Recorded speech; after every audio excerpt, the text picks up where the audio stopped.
నేడు AP CM Chandrababu అధ్యక్షతన cabinet సమావేశం కానుంది. ఈ సమావేశంలో రాష్ట్ర అభివృద్ధి, పాలనాపరమైన సంస్కరణలకు సంబంధించి పలు కీలక అంశాలపై చర్చించి నిర్ణయాలు తీసుకున్నారు.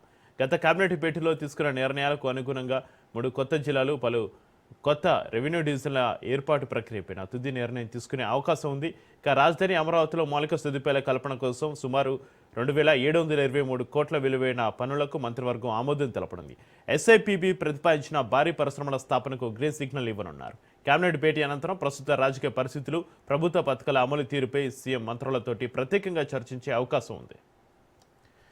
ఇక నేడు సీఎం చంద్రబాబు అధ్యక్షతన ఏపీ కేబినెట్ సమావేశం పలు కీలక నిర్ణయాలకు సంబంధించిన భర్తీ సమాచారాన్ని మా ప్రతినిధి సంతోష్ ఫోన్లైన్లో అందిస్తారు. సంతోష్. Good morning Chakri. ఇక AP cabinet CM Chandrababu Naidu అధ్యక్షతన రాష్ట్ర సచివాలయంలో అయితే గనక మధ్యాహ్నం 12:30 గంటలకైతే గనక భేటీ కానుంది. ఈ యొక్క కేబినెట్ లో భాగంగా చూసుకున్నట్లయితే కనుక సిఆర్డిఏలో ఏదైతే ప్రతిపాదించినటువంటి అంశాలకైతే గనక ఆమోదించారో దానికి సంబంధించి ఇక ఏపీ కేబినెట్ లో అయితే గనక ముద్ర వేయనున్నట్టు కూడా తెలుస్తూ ఉంది. అదేవిధంగా ఏదైతే సిఆర్డిఏలో పలు ప్రాజెక్టుల అభివృద్ధికి కావచ్చు, అదేవిధంగా ఆర్ఫాన్ పిల్లలు అంటే తల్లిదండ్రులు లేనటువంటి పిల్లలకి సంబంధించినటువంటి ఎవరైతే ఉంటారో వారికి పెన్షన్ ఇస్తూ కూడా ఇటు సిఆర్డిఏలో నిర్ణయం తీసుకున్నారు. దానికి సంబంధించి ఈ రోజు ఏపీ కేబినెట్ లో అయితే కనుక మొదటి విడతలో భాగంగా 5 వరకు కూడా ఈ యొక్క ఆర్ఫాన్స్ ఉన్నటువంటి నేపథ్యంలోనే వారికి 5,000 వరకు పెన్షన్ ఇచ్చే విధంగా అయితే కనుక ఈ ఏపీ కేబినెట్ నిర్ణయం తీసుకుని ఇక స్టేట్ ఇన్వెస్ట్మెంట్ ప్రమోషన్ బోర్డులో జరిగినటువంటి సమావేశంలో ఏవైతే సంస్థలు ముందుకు వచ్చి పెట్టుబడులు పెట్టేందుకు ముందుకు వస్తున్నటువంటి నేపథ్యంలోనే వాటికి అభివృద్ధి, రాష్ట్ర అభివృద్ధితో పాటు అదేవిధంగా ఉద్యోగ రూపకల్పన దృష్టిలో పెట్టుకొని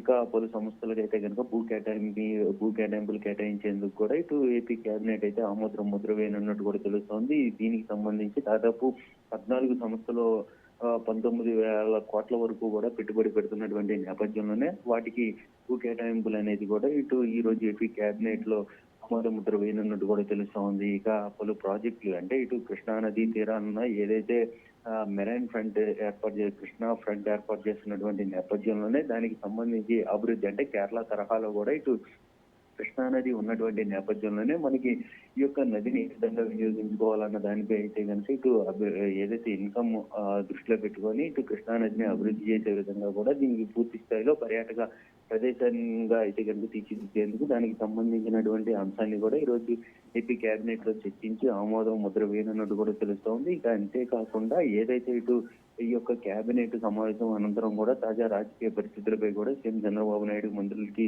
దిశానిర్దేశం అనేది చేయనున్నట్టు కూడా తెలుస్తా ఉంది. ఎందుకంటే ఇప్పటికే రాయలసీమ ప్రాజెక్ట్ కి సంబంధించి మంత్రులు ఎవరు సరైన రీతిలో స్పందించలేనటువంటి నేపథ్యంలోనే దానికి సంబంధించినటువంటి అంశాలపై కూడా ఈ రోజు సీఎం చంద్రబాబు నాయుడు మంత్రులకి దిశానిర్దేశం చేయనున్నట్టు కూడా తెలుస్తా ఉంది. ఏదైతే ప్రతిపక్షాలు చేస్తున్నటువంటి ఆరోపణలు సైతం కూడా తిప్పికొట్టేందుకు కూడా మంత్రులు అదేవిధంగా ఎమ్మెల్యేలు సిద్ధం అవ్వాలంటూ కూడా ఈ రోజు చంద్రబాబు నాయుడు కేబినెట్ అనంతరం కూడా ఇటు రాజకీయ పరిస్థితులపై కూడా ఇటు పూర్తి స్థాయిలో పర్యవేక్షించనున్నట్టు కూడా తెలుస్తా ఉంది. అదేవిధంగా ఇటు రాష్ట్రానికి పెట్టుబడులు ఏ విధంగా తీసుకురాబోతున్నారో, అదేవిధంగా ఈ నెల మరోసారి దావోసు పర్యటన అనేది వెళ్ళబోతున్నటువంటి నేపథ్యంలోనే వీటన్నిటిపై కూడా పూర్తి స్థాయిలో సీఎం చంద్రబాబు నాయుడు మంత్రులతోటి చర్చించనున్నట్టు కూడా తెలుస్తా ఉంది.